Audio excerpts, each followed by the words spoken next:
Muted, sorry. Okay. Oh, perfect. Perfect. I'm just going to share my screen here. And I think I need to mute something because I had an echo last time and I think I figured out what it is. It's coming. Yes, okay, perfect. So definitely, so I'm going to share my screen with you so we can get started. I want us just to think about the fact that when we talk about being fearfully and wonderfully made, what does that mean? Okay, so I'll also make a disclaimer that everything which is shared in this presentation is not to diagnose anyone. So you don't leave here and think you're being diagnosed or treated, but you're going to receive information which can help you understand a little more about the health message. And I hope and pray that as we share these messages week after week, you're beginning to gain a better understanding of what the health message is about. The health message, sometimes we understand it as food. It's not purely food. It's the whole being, how you take care of your body. So managing stress is part of the health message. Keeping your body well clothed is also part of the health message. Making sure that you are not exposing your body to extreme heat and extreme cold is part of the health message. Making sure that you don't wear tight clothing is part of the health message. There's a lot of people who suffer from problems with, getting pregnant or making their wives pregnant. Part of it is the tight clothing, and you will see that as you do some research, more and more research, you'll find out that it boils down to, is blood flowing, right? So whenever blood is not flowing, tissue dies, cells die, tissue dies, and systems fail. And that's how fearfully and wonderfully made we are.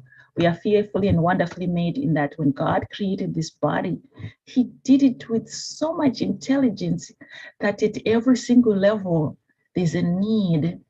And this need is a need for oxygen, a need for water, a need for nutrients, vitamins, and minerals. And it's because what I just talked about is needed for all the systems in the body to work. And so when the systems fail, disease falls in. So I just want you to bear that in the back of your mind, that anytime when there's something wrong in the body, we see diseases. So depending on how many cells or how much tissue in the body is affected by that disease, the symptoms can vary from mild, moderate to severe symptoms. So a person could have a little bit of pain, somebody could have excruciating pain, depending on how much the body is affected. So at the foundation of all this is this intelligent body, which God created with the ability to reconnect between the cells. And so I say this because even though we talk about the physical body having body parts, we also need to talk about the physical body having connections. That's why I say this. And it's something which most people think, oh, that's up to the doctor to know. Yes, it's up to the doctor to know, but you also need to know, because you are the first person who report your symptoms to your doctor, and you only report your symptoms to your doctor based on what you feel or how best you can explain it. So part of this series is to help people really understand, if I'm not feeling a certain way, how do I communicate with my doctor? As I've shared with you all before, there are times when people come to see me, for instance, and they're having challenges with their health, and they just say my leg hurts. And so when somebody tells me my leg hurts, I'm thinking, is it the bone? Is it the muscle? Is it the ankle? Is it the heel? Is it the hip? And so you have to ask more questions. Well, if somebody comes to me and say the back of my knee hurts, or talks to me on the phone or via this telehealth, which we use now, we reach people anywhere in the world with health services, then I can start to think what structures are in the knee or the ankle. And if somebody told me they fell, then I'm thinking trauma. If somebody told me they did not fall at all, then I'm thinking, well, it might be triggered by something. So I hope that our audience will be wise in understanding their body parts, and also that you also help your children understand their body parts, because you can come up with a solution when you know a little more about what's going on. So here we go. We are going to talk today about the cell, this generalized cell. The cell is the smallest component of the human body. The body is composed of trillions of these cells. They look kind of like this. Not quite like this, but they look kind of like what you're seeing on the screen. And I gave you a colorful version, which is really like not really the real color. It's not green, might look red with some whitish spots or some other components on it, because that's just tissue. All right, blood makes everything red, as you all know. But I want us to think about how when God designed this body, he came up with all these little pieces. So as you can see, you have alphabets all the way A, B, C, D, E, F, G, H, I, J.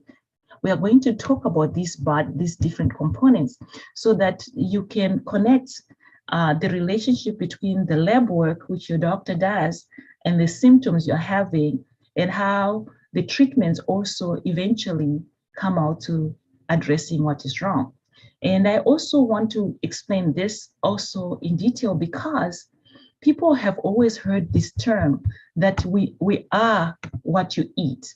And it's a term which is used loosely, but it's a term which also has so much meaning, because to a certain extent, yes, what we eat define how our bodies function and how we experience health or lack of health. So that's why I want to start here. And so that as we go into the specifics of the different body parts, you say, okay, so that's how God made me. Yes, God made you and I with so much intelligence in our bodies that you don't have to think twice when you hear me say a word. You might not understand it, but you're beginning to think, what does that mean? That's how God created. That's how much wisdom God gave us to give meaning to everything we do in life, to gain a better understanding of who we are. And that's how fearfully and wonderfully made we are. So at the very end of this session, I'll take your questions, those who have specific questions. And if you are attending via Zoom, you can put them in the chat box. I'll be happy to also address them. So here we are. This cell is intricate as it is. What is it composed of? It's composed of different components of life, of the cell, which we'll talk about. But what's most important is the chemicals, DNA, RNA. And so most of you have heard quite a few controversies surrounding this current situation with the COVID, the vaccine or not vaccine, and so forth. And the questions about the DNA, the RNA.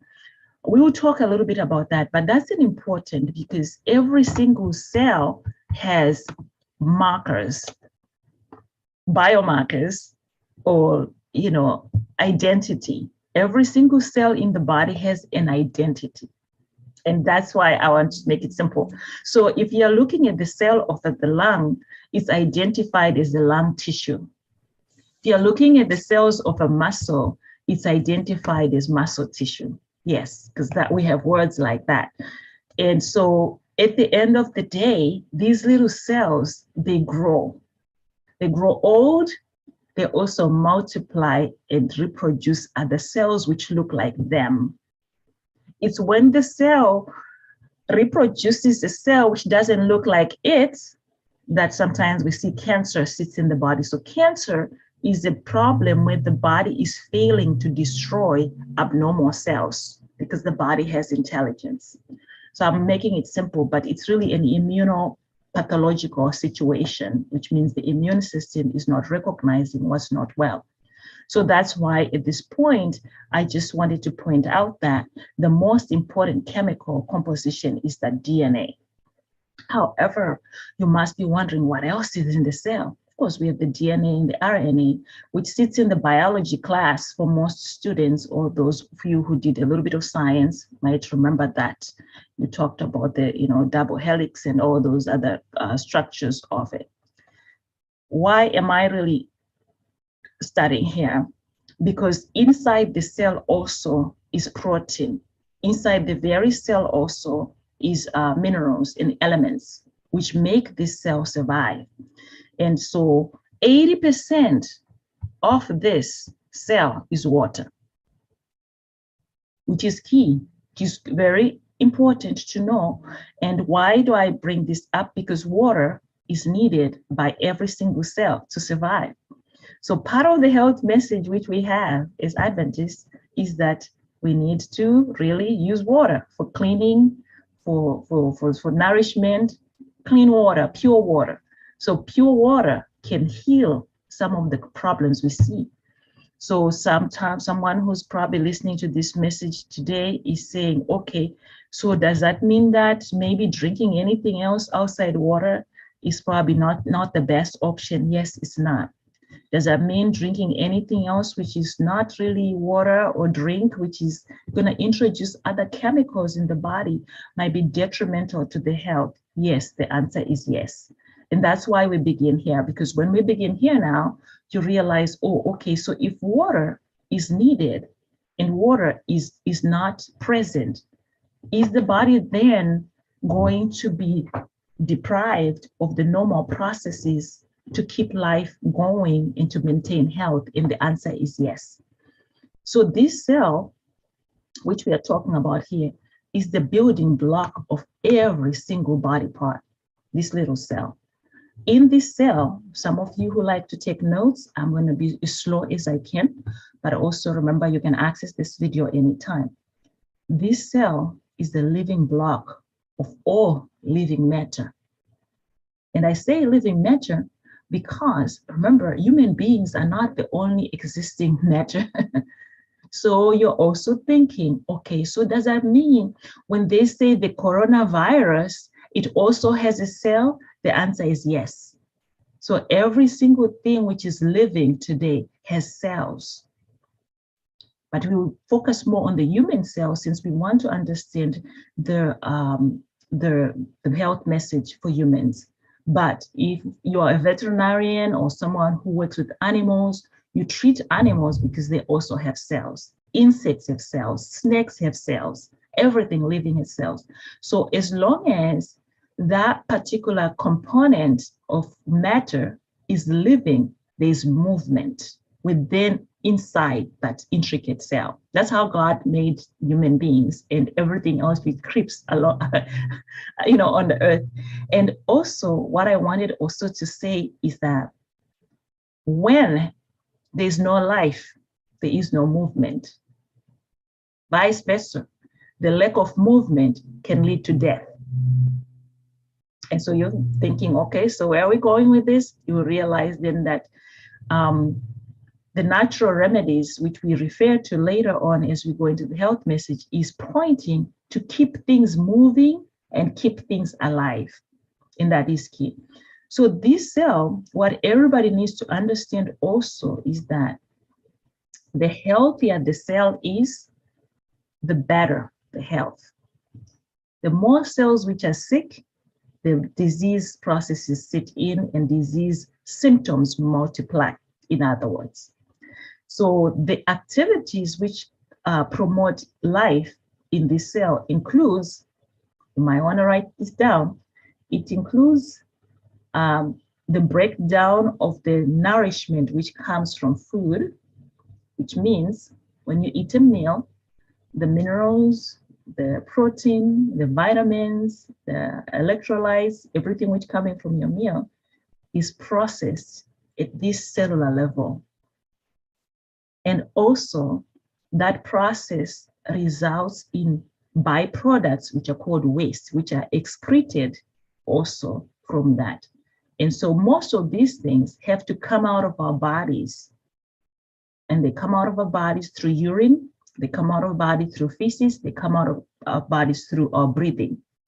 So you must be thinking, oh, is that why, therefore, that when somebody is not well, they will take a sample of your urine, they will take a sample of your feces, they'll take a sample of your blood? Yes, because to a certain extent, we are trying to find out what has gone wrong. So diagnostic tests are really literally looking at what the cell has access to in order for it to function, which is the minerals, the vitamins, and so forth. The nature of the cell, which is usually determined by what's in the blood for most of the time, so you do blood work, and then the byproducts, which we see most of the time in urine, and to a certain extent also in blood and also in feces. So I'm tying these things together now because our health and wellness is really connected in nourishing the cell and making sure that the cell functions. So what's also important at this level for every single person who's living today to know is that oxygen is needed and carbon dioxide is produced, which is why you realize with this current COVID pandemic, people are struggling, because when the virus enters the body become, a hub for the virus to inject its own cells, and that invades the body, which means that virus is using up the resources of the body, which the body needs to be nourished and to thrive. So that virus is really a big threat. So the faster any virus multiplies in the body, the bigger the problem. And we saw that in the past 2 years with these different variants of this COVID. So I'm not here to talk about the COVID per se, but I wanted just to think about how can you enhance oxygen supply to your body, because that's needed. Because the less oxygen you have, the more cells are struggling to stay alive, because life itself is defined by the presence of oxygen and water. And of course, we need those other chemicals and minerals I talked about. So also what's important to know is that this whole process of the oxygen, the tissue taking in oxygen, or the cells taking in oxygen, it doesn't happen on its own. There's a lot of other things which goes on as well, which I'll talk about in our future sessions. And so whatever is going on at cellular level is allowing movement of things. So nutrients are coming in, waste is going out. So it's like a cycle. So most of the people who are watching this on the Sabbath day today or Sabbath evening are wondering, so what does that have to do with the connection with prayer and fasting, with fasting? I am going to go into that. But what I want you to let you know that the same cell also has its own garbage disposal mechanism, which is called autophagy or autophagy. And so you're thinking, okay, so does that mean at some point, if you promote rest of these cells, you promote health? Yes, very, very significant. Because as I mentioned, that there's always movement.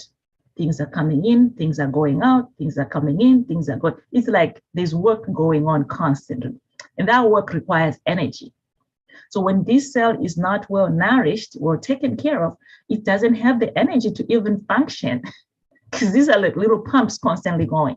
So the health message we have is about to make sure that the environment in the body is going to enhance the health of these cells. As many cells as we can, we need to feed them oxygen, feed them water, feed them minerals, feed them what they need at the same time. We want to minimize the toxins which gets in the cell, because toxins gets in the way of this cell functioning. So I want to make sure everybody understands that minimizing toxins which enter the body is part of the message.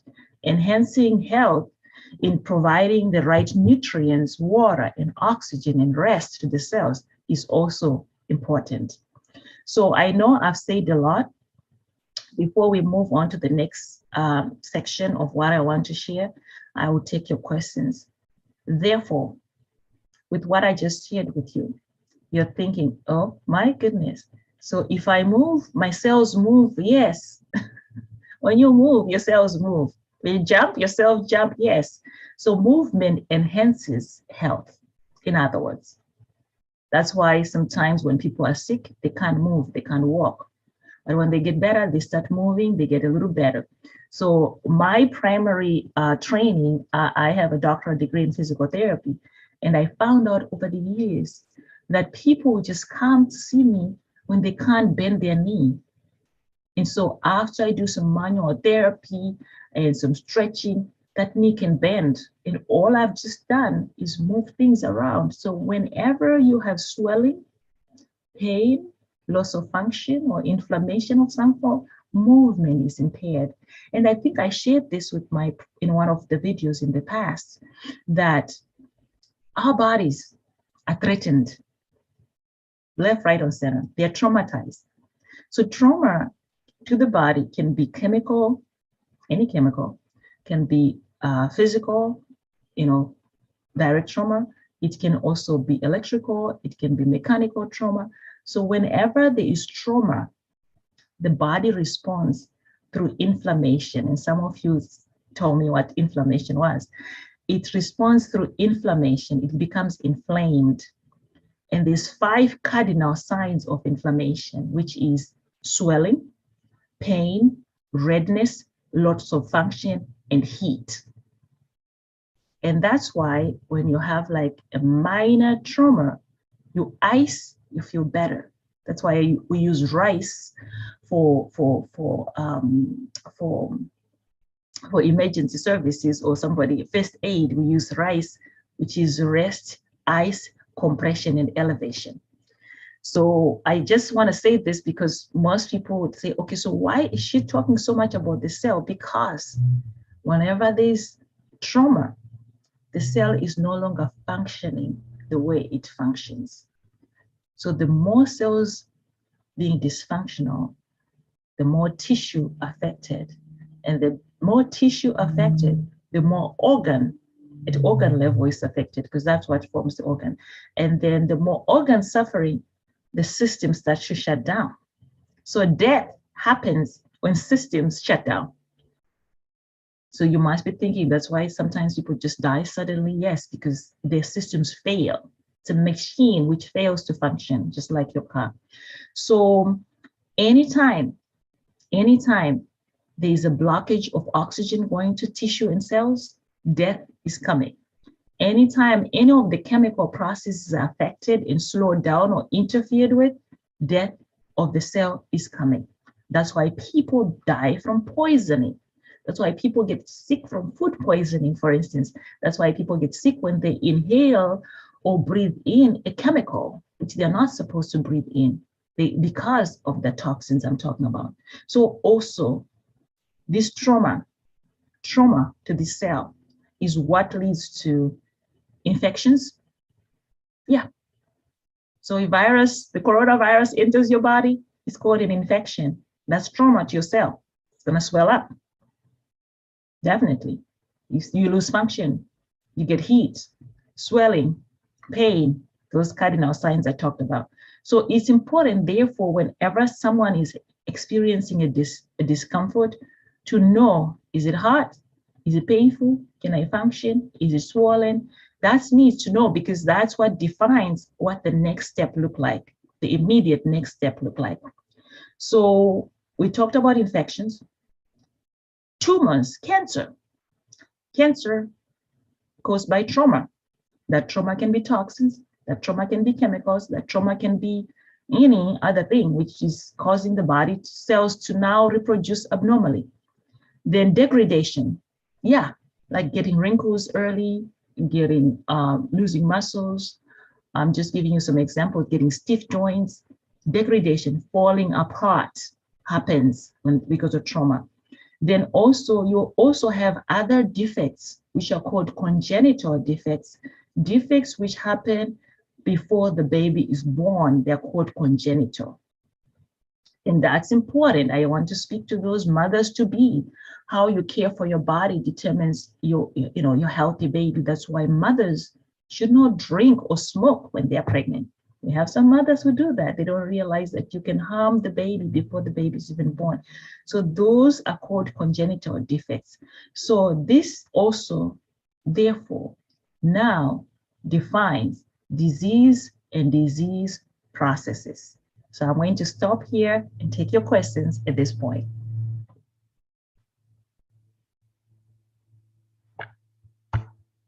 Silence is golden. Any questions for me? Perfect. So with what we talked about here, what does it mean, therefore, for you to embrace this God's plan, which is godly trust, open air, daily exercise, sunshine, proper rest, lots of water, always temperate, nutrition, and then, of course, attitude of gratitude and benevolence. What I just talked about here, that's some magic in the body. Opens doors and closes doors. And I'm going to explain to you in a little bit. So before we go to this, I want you maybe to get a piece of paper and take some notes, because this is going to be important, because this will define how you feed yourselves. Remember, you have so many of them and they are waiting for you to feed them. The cell itself has 15% protein. I didn't put it on the slide, but this godly plan I'm talking about will lead you to decide to give your body 15%, maybe 25% of your meal should be your protein, quarter, quarter of your plate, because the body is comprised of 15% protein, 3% lipids or fat, 3%. And these lipids, some of them are soluble in water, which means they dissolve in water. The other ones don't. So for those of you who love fried chicken, just make sure you understand that lipids which come through your food can end up being solid in your arteries. Sorry, because that's what causes, coronary artery disease, is this solid plaque which blocks the arteries. I just thought I would throw that in there. But and then you have 3% soluble, 1% not soluble. And then you have carbohydrates, about 1% starch in the cell. So for those of you who heard me talk about diabetes, pre-diabetes, you understand why now, because the consumption of excess sugar just means that the cell has to do something about it. And the cell doesn't have like a way of just pouring the sugar out. The sugar has to circulate through your blood first, and the organs, which we'll talk about in the future, are overworked and they are overwhelmed. And so they succumb to some of the preventable diseases we see today. We have more preventable diseases today, which affects us more than non-preventable diseases. And what I mean by that is, the scientific term is called chronic diseases or non-communicable diseases, the diseases which I cannot sneeze and pass on to you, but the diseases which are related to your lifestyle. So what I'm sharing with you here helps you make decisions. And we also talked about the complex chemicals, and we'll talk about that later. So let's talk about this cell. Going the wrong way. This cell, what is it? This cell which I was talking about. Oh, I just saw it. So let's talk about its parts. Sorry, I'm scrolling back and forth. I'm going to talk about the parts of these cells, because that's important, that you leave here knowing, okay, so what are these parts, the parts I talked about? For some people who don't really have an interest in science, it might be a waste of your time. However, if you have a living body which you carry around every day, you'll find this helpful, because you will then understand why certain diseases leads to loss of function. It's very important. So the first thing you see in this cell, this one, this non-colorful one, is we'll talk about A. See, you've got a few A's on this. So as you can see, if you look at the cell from a microscope, you will see that God put in a lot of parts to it. And the first thing you see is a lining. Every cell has a lining. It's called a membrane. That membrane contains things inside its cell. And for those of you who are teachers, you're thinking, oh, okay, I need this class for my students. Yes, every single child needs to know they have cells in their body. And this allows things to enter and to exit. So this cell has permeability. It can be allowing some proteins or some ions like sodium, potassium to go in and out. It has permeability, and it also uses energy. So for those of you who did osmosis and also did all these other kind of, I know that an infant's brain can repair itself when damaged, by what doesn't the same happen to an adult's brain after the injury in stroke? Okay, that's a good idea. I will answer that shortly. Thank you. Good question. So why am I sharing this with you? Because you've heard, like you go to the doctor and you have pain, and the doctor gives you pain medicine and they tell you don't drive. You're not supposed to drive. It's just a good example. Or you've heard people say, don't drink and drive. You can't drink alcohol and drive. I'm explaining what happens with the cell membrane. So each body part has specific cells, and the brain especially have a specific membrane which protects the brain from allowing all kinds of things in the blood to go to the brain. Otherwise, we'll be stroking every day. So that's why I'm explaining this to you. So this membrane has ability to allow certain things to go through them and certain things not to go through them. So depending on where the cell is, the permeability varies from organ to organ. In the brain, for instance, we have what they call the blood-brain barrier, which protects the brain from the rest of the blood, because in our blood, there's a lot of things. Not everything should go to the brain. But there are certain drugs which crosses the blood-brain barrier. For instance, the banned substances, the narcotics, the heavy-duty morphines and heroin and so forth, methadone, they cross this barrier and then suppresses brain function. And I'm saying this now because I also want you to know that when a baby is inside the mother's womb, there's also a barrier which protects the baby, but certain chemicals crosses also that barrier.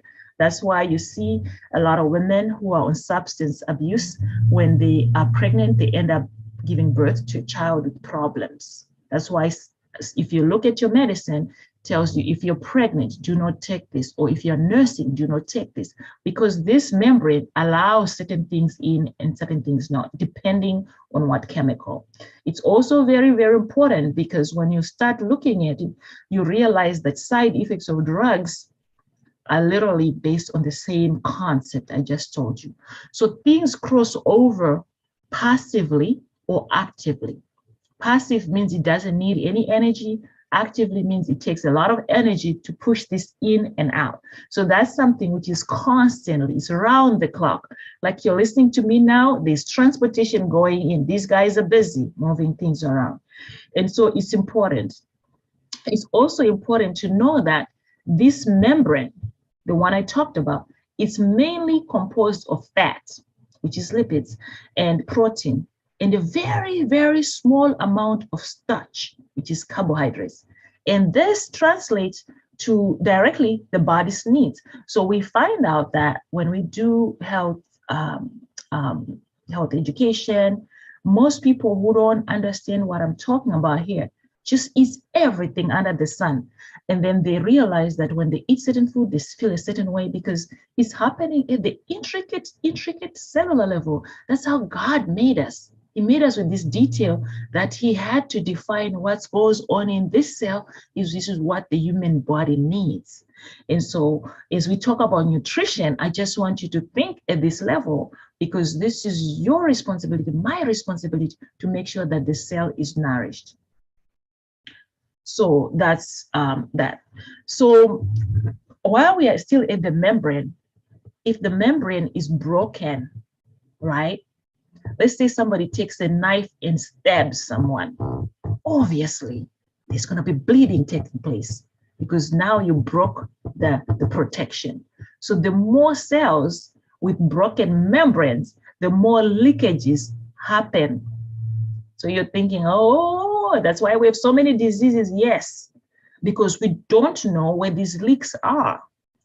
And sometimes we don't know how these membranes are now open and affecting other cells. And that's why one of the reasons you hear people say, don't eat too much salt, don't eat too much salt, because salt exists with water in the body.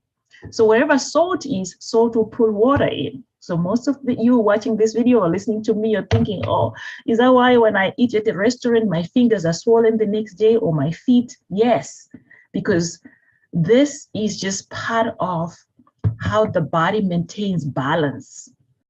The body, it has enough intelligence to know what goes in and what stays out.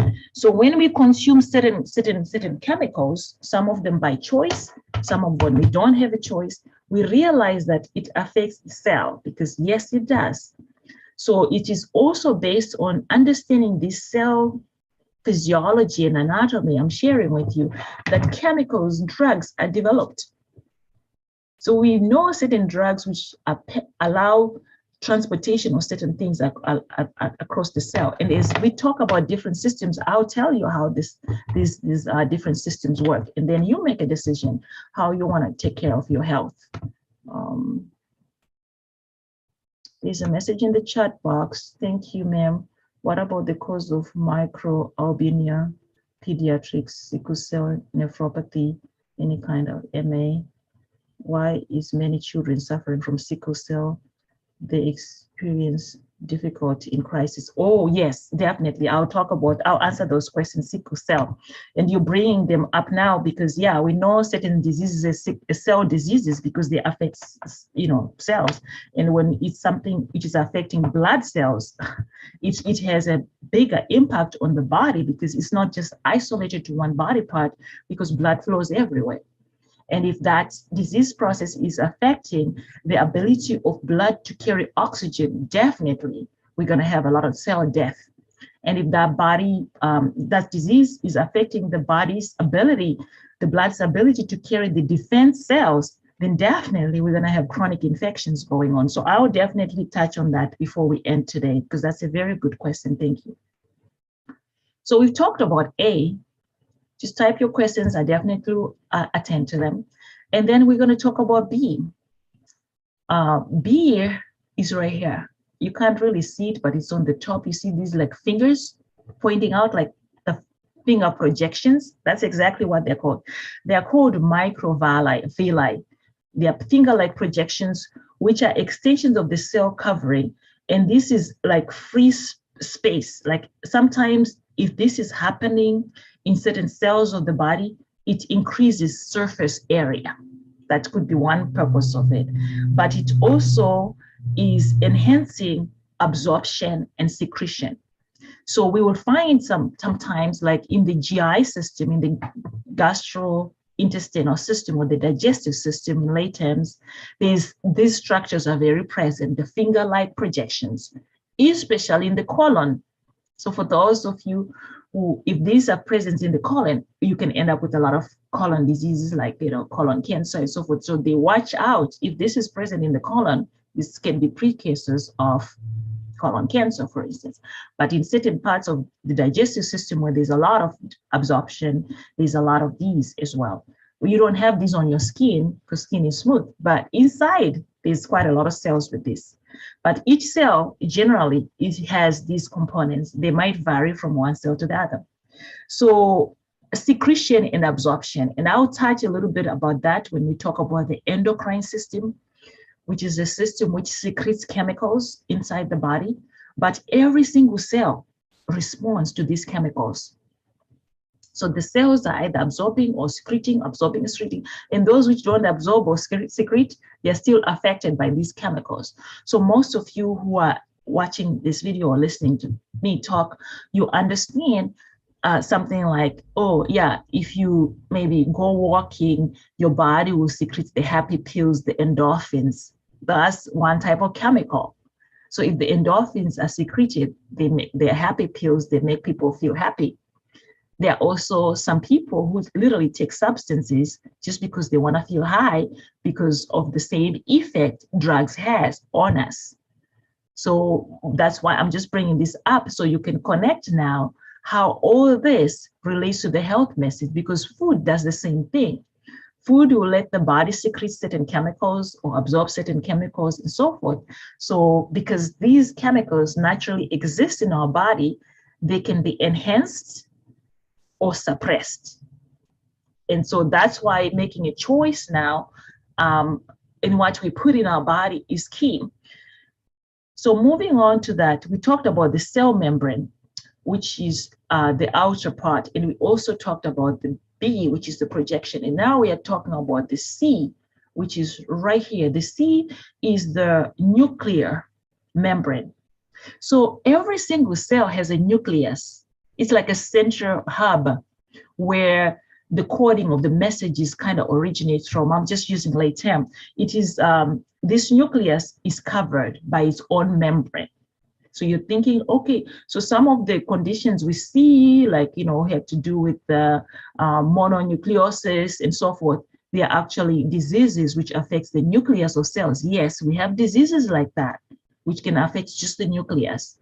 And so this membrane is porous. It's similar to the cell membrane, the one on the outside, but if this one separates the nucleus, which is the center right here, from the rest of the cells, which means this nucleus has specific responsibilities. So when this membrane of the nucleus is also damaged, we see problem with the actual cell. So there are disease processes out there which affects the nucleus, and therefore the whole cells is affected. So it could be maybe the nucleus of certain organs only. Sometimes it's happened. It also could be nucleus of several organs. Sometimes it happens. And I will talk about diseases at a later time, but I just want you to bear this in mind. So this nuclear membrane also is separating it from what we call cytoplasm, which is like a thick, dense tissue which is inside here for a reason, because they all have different functions. And then you also have this ground substance, which is called nucleoplasm, which is now the threads of the genetic material or the genetic coding or the DNA related proteins are present.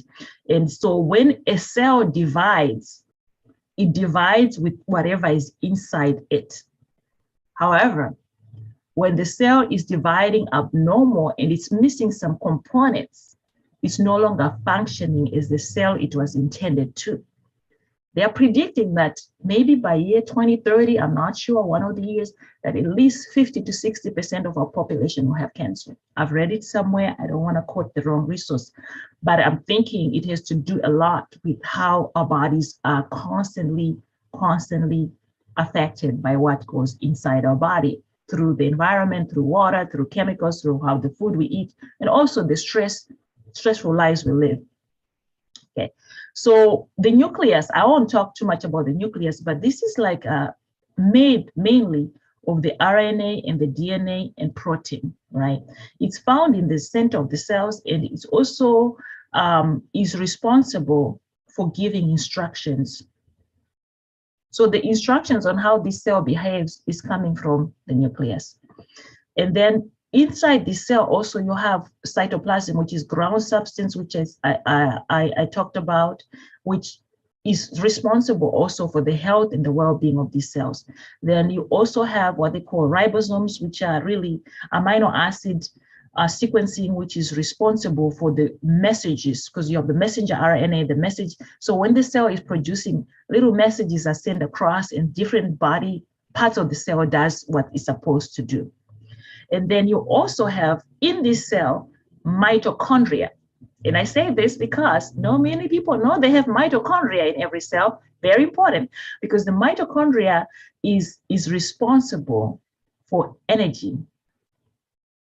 And this is as a result of a series of chemical processes or synthesis processes which need oxygen.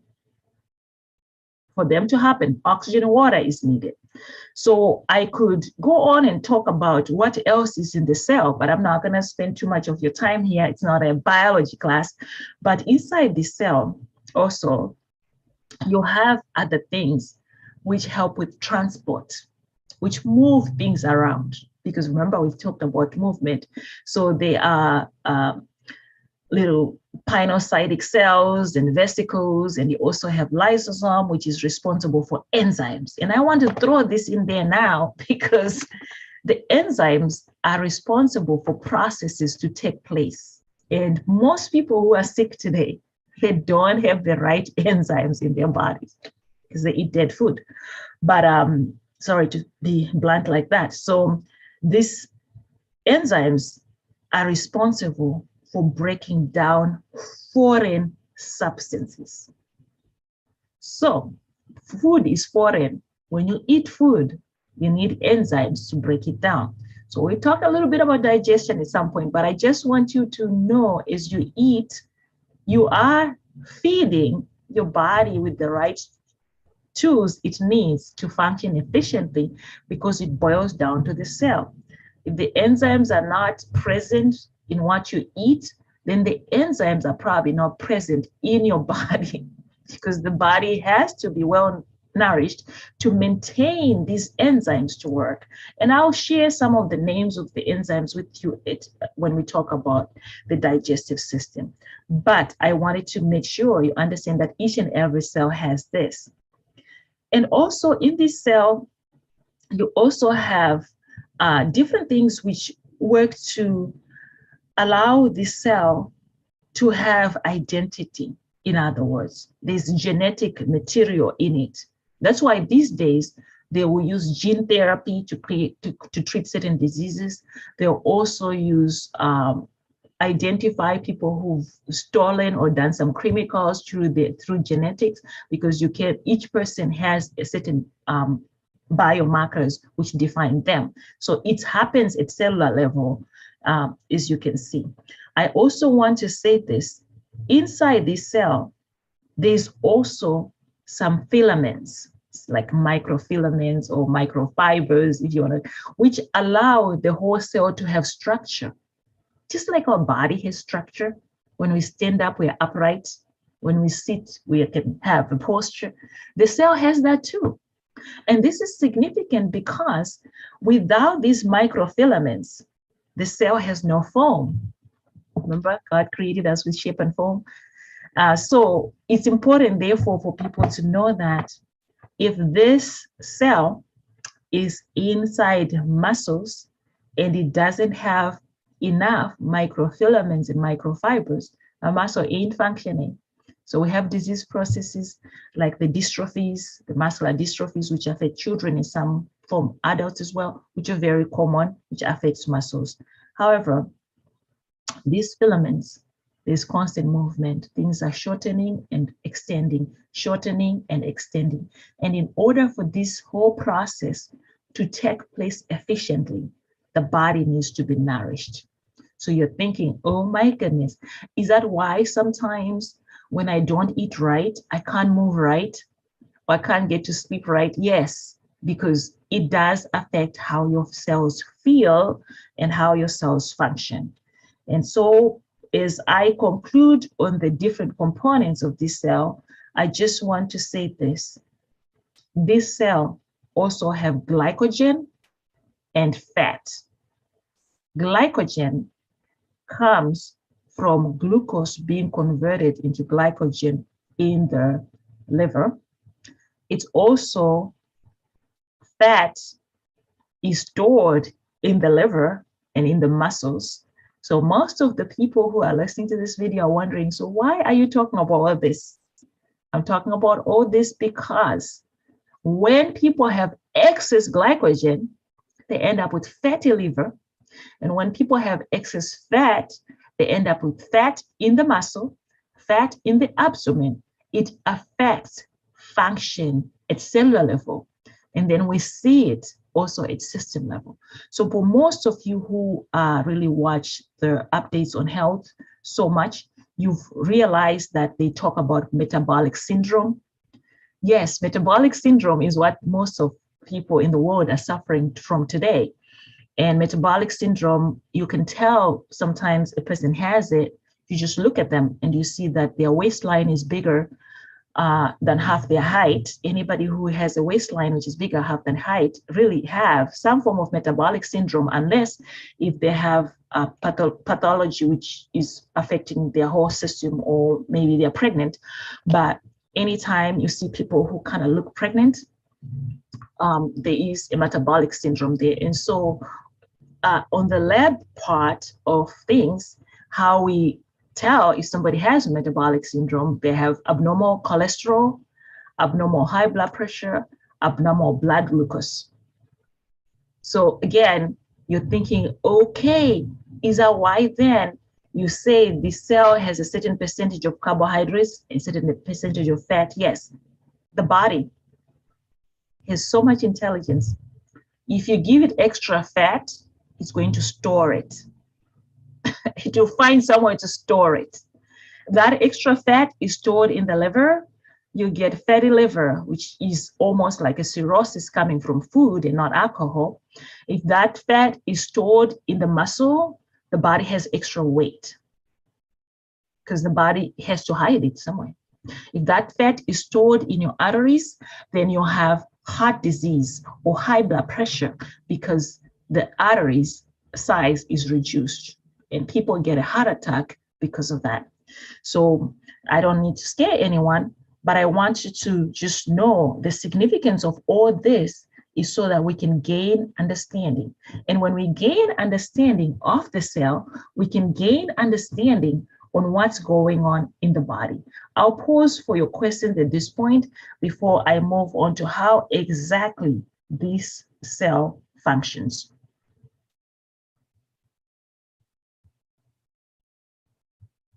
Okay, while you're thinking of your questions, I am going to answer two questions. I'm going to stop sharing here, and then I'm going to answer two questions which are in the chat box, which are, the first question is, I know that an infant's brain can repair itself when damaged, but why doesn't the same happen in adults after a stroke or a brain injury?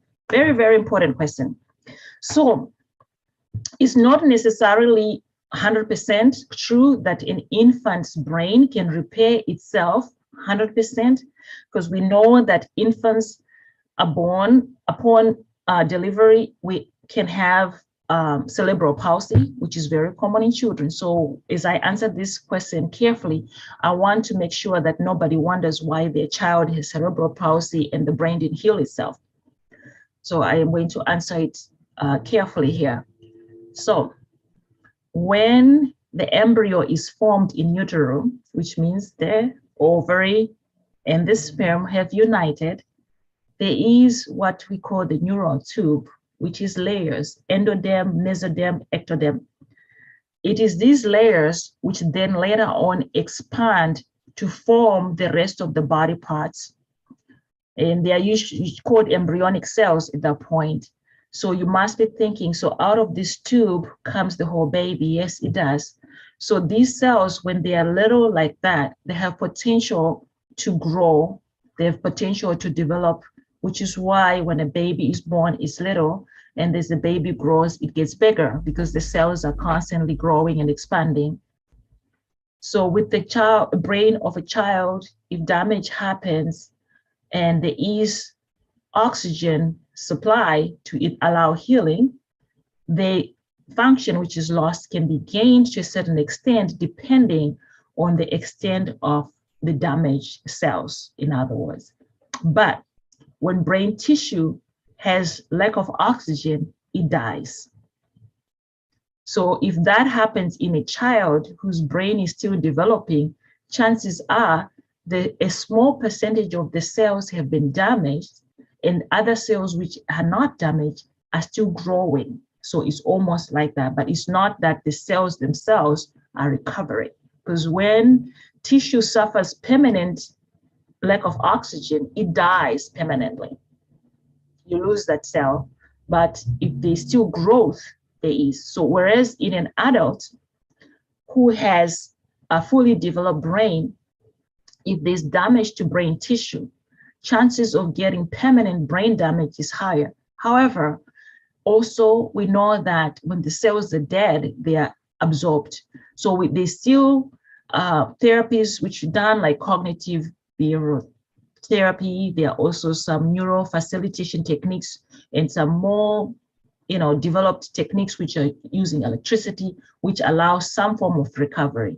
So it's not really that the cell is recovering itself, is the cell is probably is compensating in the adult level versus the child, where there are more cells which still are growing and rapidly expanding. Did I answer your question correctly? Okay. You have any further questions, you can feel free to ask me. Yes. So we are moving on to the next questions. Thank you, ma'am. What about the cause of microalbuminuria, MA, in pediatric patients, and sickle cell nephropathy? And is there any possibility of MA regression once developed? Why is that many children are suffering from sickle cell that experience difficulties in crisis? Okay, so to answer that question, we have to know what sickle cell is first. Sickle cell has a trait as well as a disease, and sickle cell is a result of most of the time when two parents who both have the trait have a child, they're bound to have a child with sickle cell. Sickle cell trait is very common, especially among African American as well. It's an inherited disorder. Most of us have the trait and we don't know it. So if I have the trait and I get married to a husband with the trait, it's a chance that I'll get a child with the sickle cell disease itself. I just want to make sure that people understand that. So everybody needs to know. I know I have the trait, and I found out later on, after I had already had children, that I had the trait. Nobody had told me that when I was younger. Fortunately enough, when I found out, I was pregnant at that point. My husband did not have the trait. So that really gave me relief, but that increases the chance. So this sickle cell is an inherited group of disorders which results in distorted or abnormal red blood cells. And this, they form like a sickle, like how the sickle you use to cut grass, instead of being a normal cell, which is like a disc, it's now just a sickle. And these cells die, leaving a shortage of healthy red blood cells. So in our bodies, all our cells have life. So I'll talk, for instance, regarding the red blood cells, which I just talked about, red blood cells. They have a life. They get destroyed. The cycle is almost like a 90-day cycle, where the old cells die and the other cells are formed. So in this case, if the cells are dying earlier, doesn't allow the body to produce enough to maintain the higher level of cells. So red blood cells have a major role to play in our body. Besides giving the blood the red color, red blood cells carry oxygen. There's a hemoglobin molecule in there which carries oxygen, which is heme. So hemoglobin shortages are detrimental to the body because it means the efficiency of the body having access to oxygen, or the blood delivering oxygen, is actually impaired. So I'm just explaining it in a non-scientific way here. So therefore, you see that this then results in a lot of problems, because whenever you have sickle cell, there is a limited blood flow as well, because there's blockages in the flow of blood, and therefore you can have a sickle cell crisis, in other words. And so it's very common. I don't want to say anything, but I did hear someone say they had read that someone who had a trait had developed the disease, and they're trying to figure out whether people with the trait are getting the disease later. I heard somebody tell me that they had knew of someone, but I'll do some research on that. So this sickle cell therefore blocks blood to organs, which means that the organs are deprived of oxygen. And so whenever the organs don't have oxygen, it causes damage to the nerves.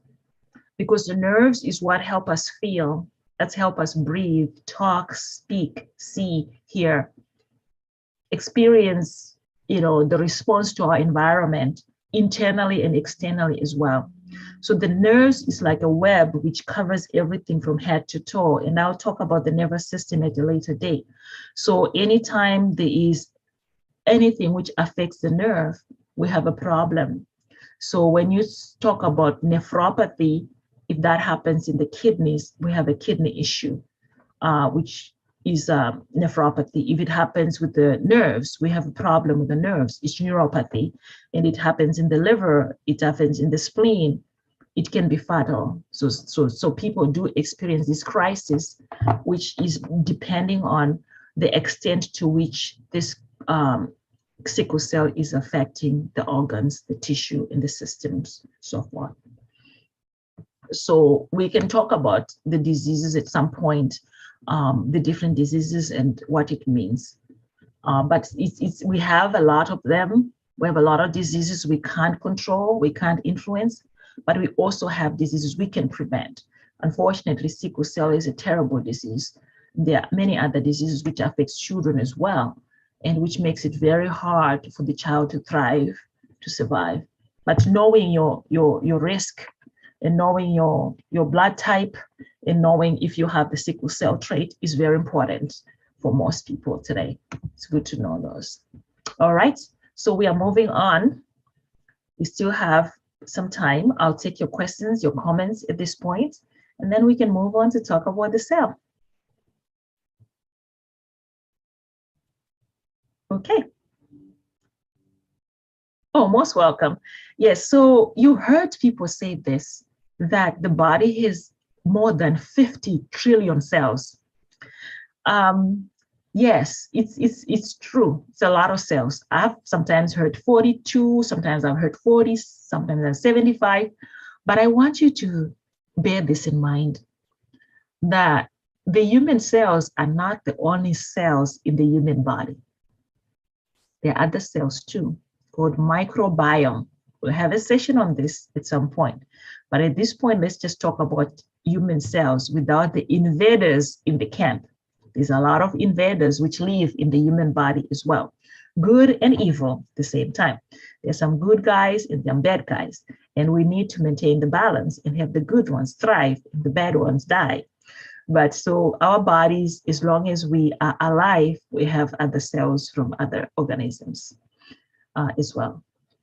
So these cells, there are many kinds of them, just like you know that we have about 5 billion or 7 billion people on this earth. Cells are different.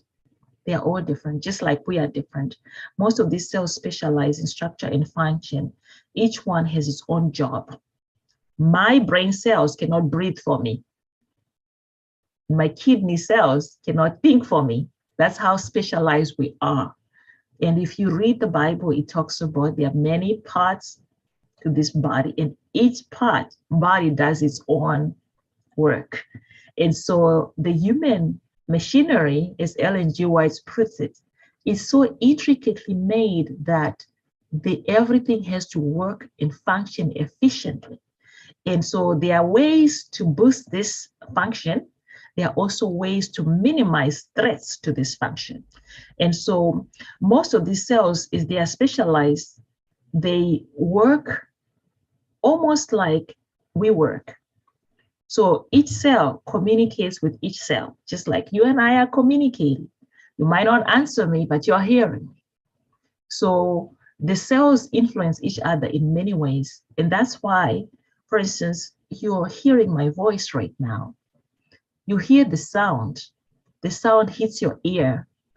The ear takes the sound from your ear through a nerve, which then takes it to your brain, and your brain makes interpretations of what I'm saying, and you then process and understand.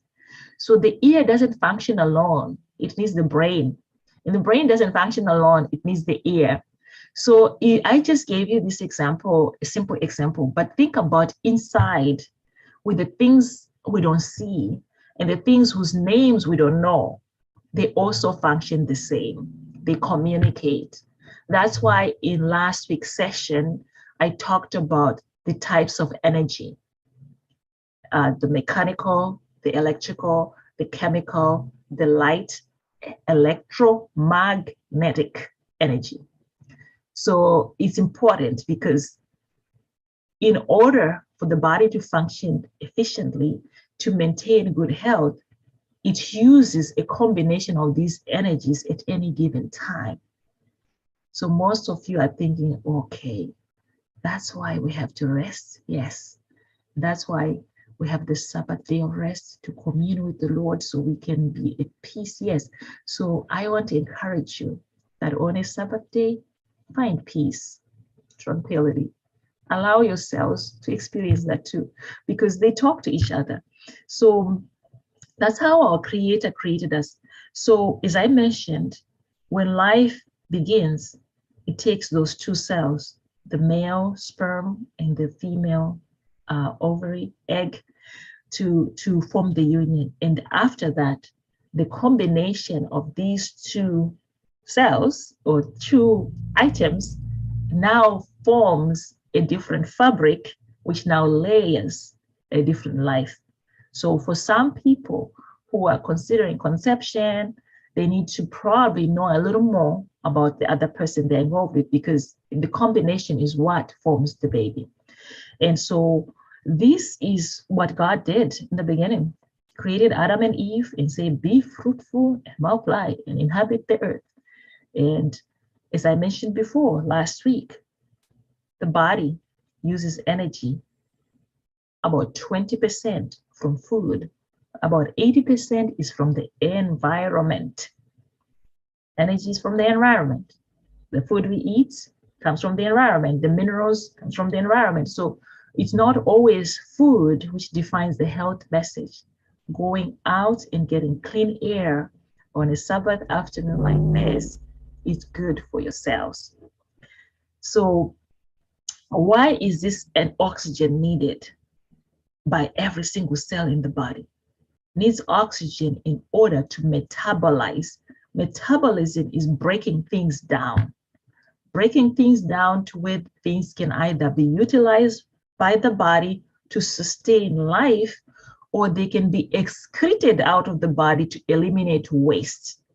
And I say this carefully because I want to make sure everybody understands that when I ingest my food or I enjoy my lunch, my digestive system is going to need oxygen to break down the food and absorb the food.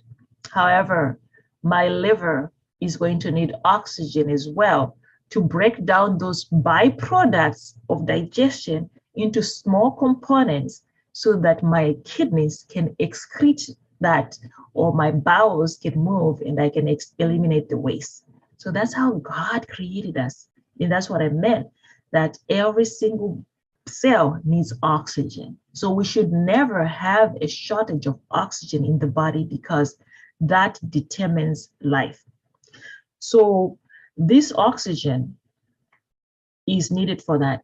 So except for the red blood cells, and that answers your questions as well, question which you asked on sickle cell traits, except for the red blood cells, each cell has a nucleus, and that nucleus I mentioned works with chemical processes to unzip things, extract things, break down things, and eliminate things.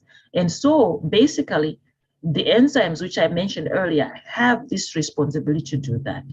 And so there's 12 systems in the body. Remember, the cell forms the tissue forms the organ forms the systems. So that being said, therefore, it's important for you to know, like, for instance, if you go to a cardiovascular specialist, you need to know what cardiovascular is. Okay. If you go to a nephrologist, a kidney specialist, you need to know what that is, because that's the specialist who deals with your heart is cardiovascular.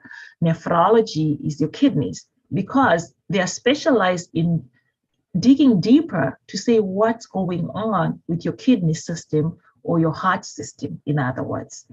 So I'm bringing this ahead of time now, because most people will say, I don't know what's wrong with me. Yes, you don't know what's wrong with you, but how do you feel and where is the discomfort and what is it affecting you to do? It's important. So if you feel a certain way and it's affecting your sleep, that's very important to know that. If you feel a certain way and you are having pain when you urinate, that's important.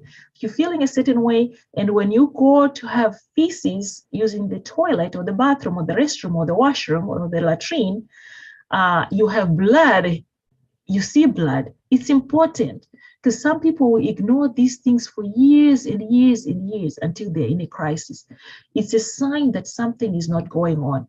So with these systems, which I'm talking about, which are 12, they are the ones which God gave the responsibility for them to run the human machinery.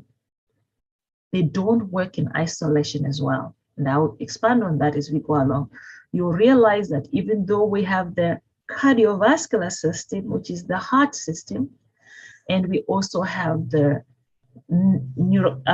kidneys, the renal system, which is your kidney system, these two systems don't work in isolation also.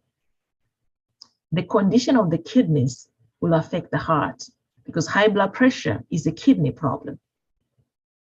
The amount of blood which the heart is pumping will determine how the kidneys work. In other words, because kidneys are a filter, and all kidneys do is filter based on the amount of blood which is coming to them. So I say this now because I want people to know that it's good that you understand all the systems so you can make decisions how you embrace or reject the health message. And so these systems which run is what have led to the medical system to have specialists, okay? So we have specialists who deal with the eye. They are called, we start with the brain. We have the specialists who deal with the brain. They are called neurologists or neurosurgeons.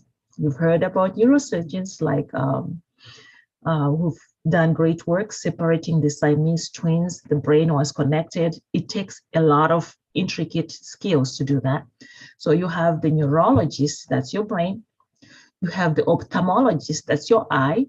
Optometrist, also your eye. You have your dentist, which is your teeth.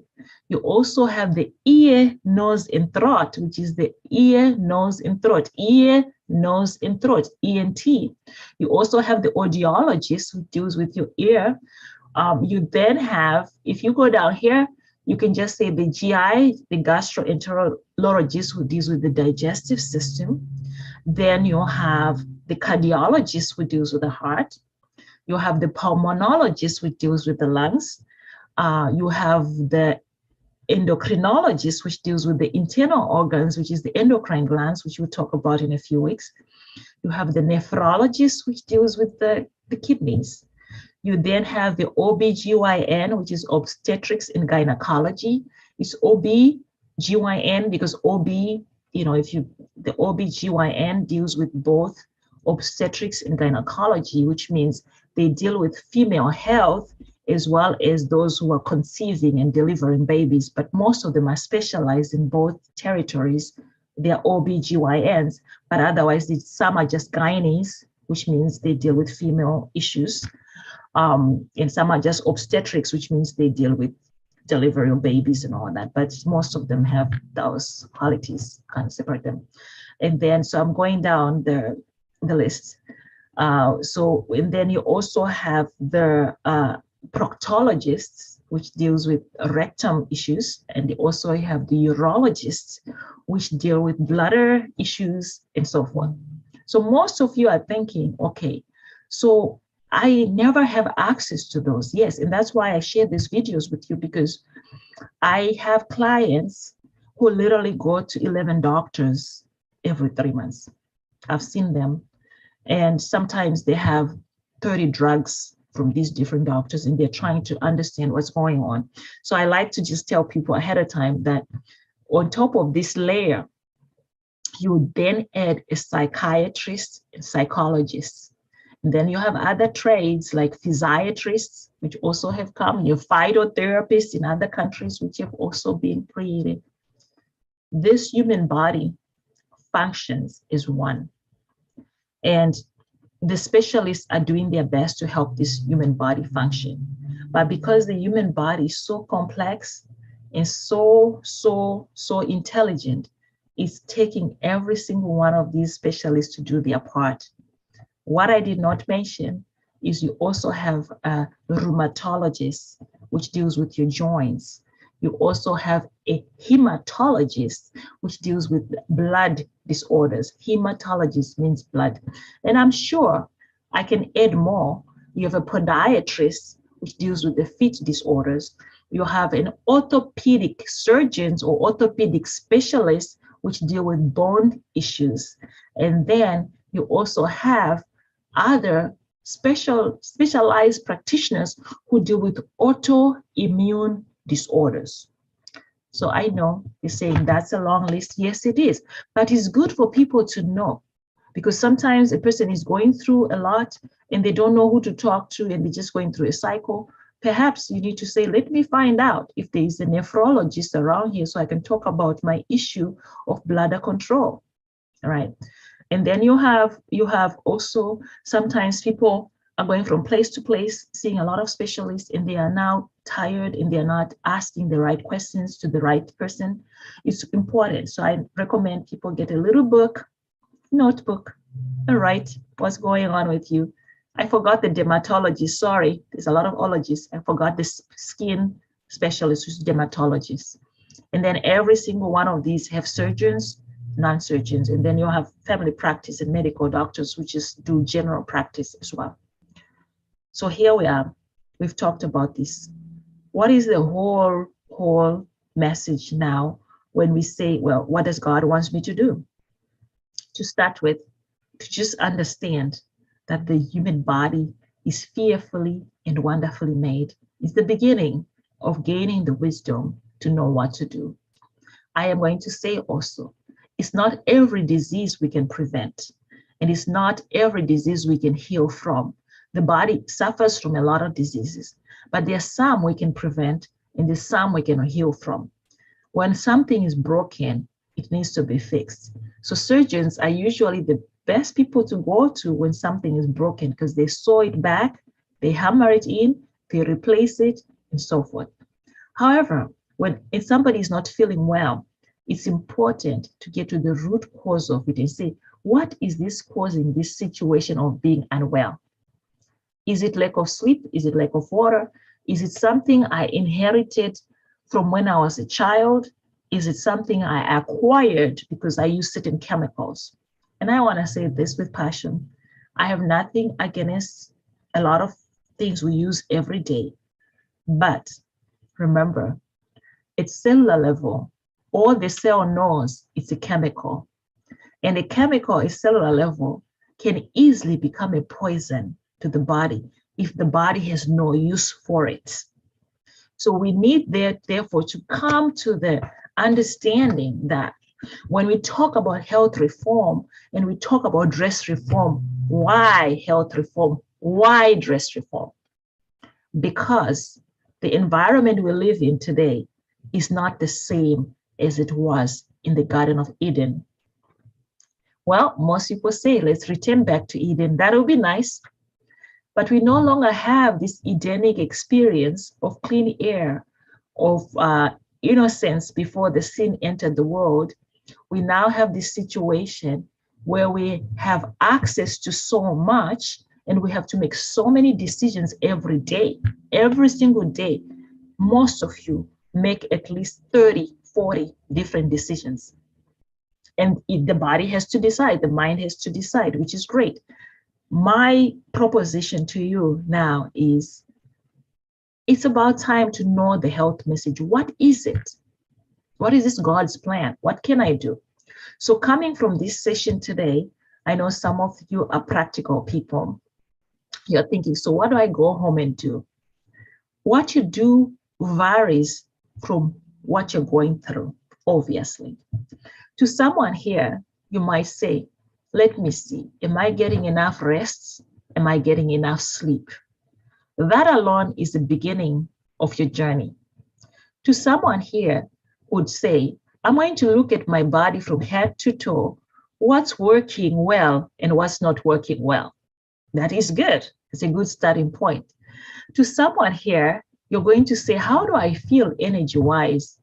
For my age, sex, and body build, am I still able to function and do my daily chores or my daily walk or fix my meals and so forth? So that's a different person. And then the last person who is listening to this message might be asking themselves, how do I feel? Do I feel overwhelmed? Do I feel angry? Do I feel frustrated? Do I feel upset? Or do I feel excited? So that way you can begin to identify where your need is. It's not my intention to give you too much, but also it is my very intention to make sure that every single person identifies how they can relate to the health message, because our bodies are so complex, and we thank God He gave us the tools within us, among us, to live life to the fullest. John 10:10, Jesus says, I have come, I'm paraphrasing, I have come that you may live life to the fullest. Other versions says, I have come so you may have abundant life. Every single one of us is thriving. We are thriving to make it. Some people are praying day and night for a breakthrough. And some people are trying by all means to connect with their own bodies so they can feel the way they used to feel 5-6 years ago. You're not alone. And to some people who are watching this video, perhaps it's time to connect with a specialist or professional who can help you figure out what's going on with you. Because the health message is the message which is going to help us connect with who we are and where we are in history. So in closing, I want to say this.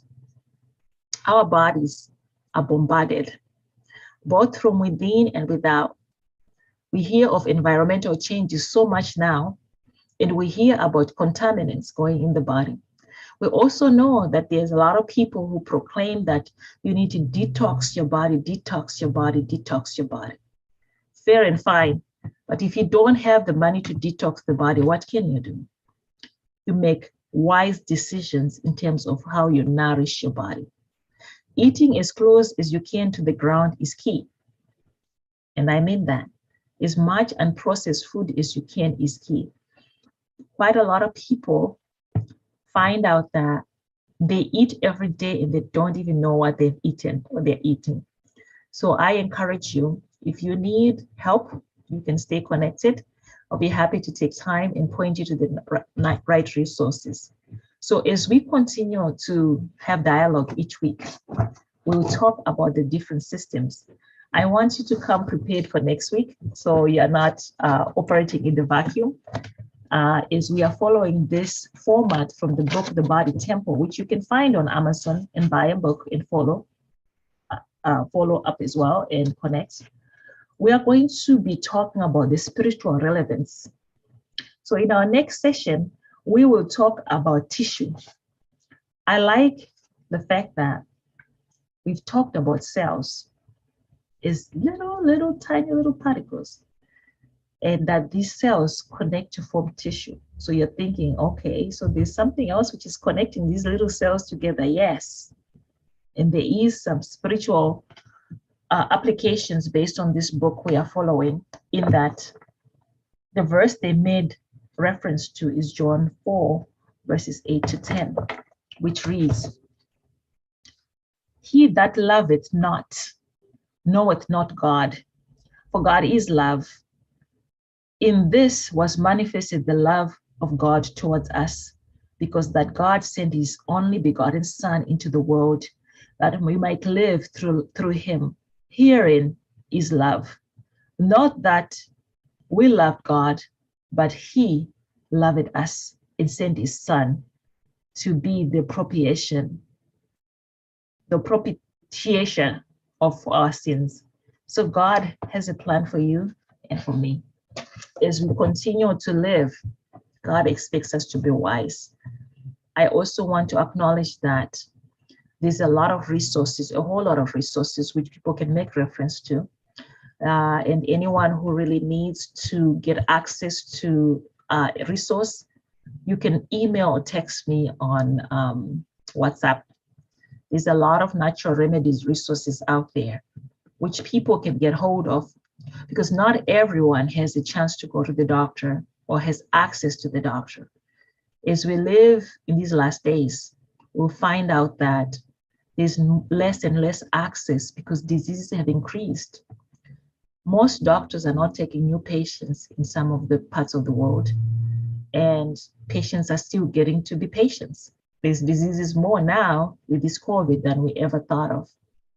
So consider some of the things we talked about when we talked about God's plan, that God's plan is about godly trust. We have to begin there by trusting that indeed God had a plan. When the Bible says we are fearfully and wonderfully made, we have to trust that we are fearfully and wonderfully made indeed. We also have to trust that He who created us has a plan. So if you turn to Genesis 1, verse 29, God spelled it out. He says, these plants and herbs and seeds are for your healing, for they shall be your meat. I paraphrase. So I'm going to leave you with this message. The health message means we develop godly trust. We believe indeed that we are created by God, and that this intelligence in our bodies has a higher power which controls it, which is God who gives life itself. We also have to trust that God gave us open air for a reason. Adam and Eve were placed in the Garden of Eden so they could till the land, so they could be productive, and they had daily exercise. So you might consider moving a little bit more than you've been doing. Sunshine heals. Sunshine allows the body to provide vitamin D. You're finding more and more now that deficiency of vitamin D is very common. And of course, proper rest. I'm a proponent of the Sabbath rest. Getting that Sabbath rest is key. It restores and heals. Of course, lots of water, because as we discussed, 80% of our cells is water. That means if you don't drink enough, the body is going to be dehydrated, and the body will start drawing water from its composition in order to function, because we talked about metabolic processes needing water. Of course, always temperate. Self-control is key. Then we have nutrition, which is a whole new subject, big subject, because most people think the health message is about eating. It's just part of it, because somebody can eat as healthy as they can, and if they are not grateful, they're constantly looking for something better, for a better place to be at. So attitude of gratitude, and I'll share with you in future how this attitude of gratitude opens doors and closes doors within our body. We have the nervous system, which responds to our mood and our decision making. If I have to raise my hand right now, I think about it. If you have to raise your hand, you think about it. And the minute you think about it, there are chemicals which are secreted in your brain, which send signals to say, raise your arm. And then your arm is up in the air. That's just who we are. So we might not be believers in God, some people who watch this, but believe me, we have to be grateful people. And there's several passages in the Bible which actually points us to that. And of course, benevolence. When we are of service to God and service to others, we live balanced lives. So to someone, it might mean share with someone else this video, or just encourage them where they are, that the way you're feeling right now is not your fault. Your body is going through a lot. So remember, whatever people are going through, it's not their fault. It's never your fault that you're going through what you're going through. It's a situation where you find yourself in. And it's now great opportunity to learn something in order to address some of those challenges life presents. So I believe, my heart of hearts, that God has not left us alone. He's left us with a powerful message, which is life-changing experiences, which will help us create balance. which will help us thrive, as well as help others in the process. So I'll take your questions at this point. We have 15 more minutes, but we'll definitely end in less than 15 minutes because you've been very, very supportive and attentive to this message. Thank you. What are some of the questions you have for me? Thank you kindly. Amen. All right. So you're all ready to get started on the health message journey? Yeah, it's all been interesting, Dr. Stella. I'm just absorbing it all at the minute. Perfect. Perfect. That's perfect. Thank you. And, you know, I'm glad you said that. I always share this. Life is not about perfection. It's about progress. The fact that you attended and you've learned something, you've contributed, that's what matters. We do our best and we let God do the rest. That's what absolutely. I say. Yeah, do your best and let God do the rest. And so by just immersing in this, perhaps, you know, it will help someone understand why they have to take their medicines a certain time, why they have to take their medicines with food, why they have to take their medicines several times during the day. I say this because I'm not here promoting drugs per se, but when something is wrong, it needs to be fixed. And if you're going to fix it, you need to fix it the right way. You can't act like you're fixing it when you're not. Because I say this because I know a lot of people who are on medication who don't take their drugs. They're like, I don't like them. Like, so what are you doing in the meantime? You might as well take your medicine and then address what you need to address if you can. If you can't, then it's okay. You do your best and God does the rest for you. So I'm neither for or against drugs, but I know where drugs came from. Drugs came from most of them from the soil, the barks of the trees, the leaves, and so forth. And it's only recently that we have more synthetic drugs. A long time ago, the chemists used to grind the rocks, the barks, the leaves, the seeds, and everything, the petals of plants. But we do have a lot of synthetic drugs these days, which are being used, especially for hormone replacement. Most of them are synthetic. And they are needed because there's deficiencies. So getting to the root cause of what is the issue here is the best way. And also living life with understanding is key. Praying with understanding and living life with understanding is key. So the Body Temple book will kind of guide us. We'll talk about the bones of the body. And in this book, they equated it to the sanctuary message to a certain extent, which I hope you give me feedback as we go along what your thoughts are.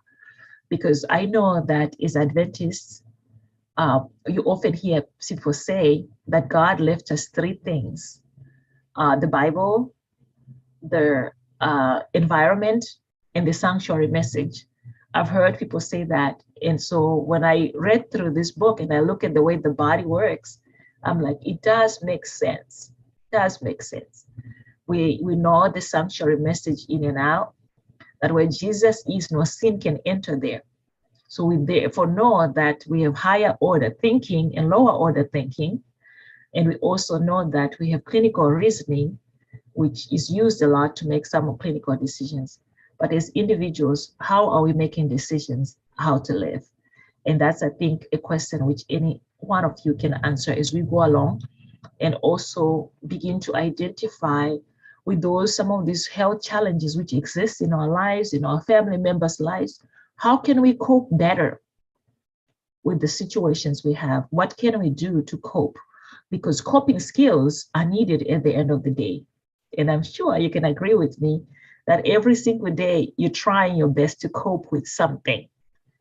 So it is what it boils down to now. When I know what I know, I cope better. When I don't know, I'm pondering and wondering, what could I do and when can I do it and what does that look like? And so that's the intent of the health message, to say, okay, how can we use this message to experience balance and also help others relieve suffering by helping others understand what they can do? You know, as one author said in the Serenity Prayer, which I'll quote, I know it's a very common prayer, which says, God grant me the serenity to accept things I cannot change, the courage to change what I can, and the wisdom to know the difference. When we know the difference, then we choose to direct our energies to what we can change. And when we know we have the wisdom, then we make the wise choices every day. That's just my thought, and I'll take any more comments before we end this session.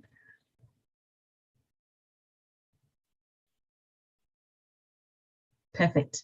Silence is golden. So definitely we have these sessions weekly, every Sabbath, the same time. I don't call the time because it gets confusing with different people in the room, but I believe it's 4 to 6 UK time, and it's 11 to 12 to 1 Florida Eastern time. And for those who are in West Africa, I think it's 5 or 7 to 9 for some people, 5 to 7 for some.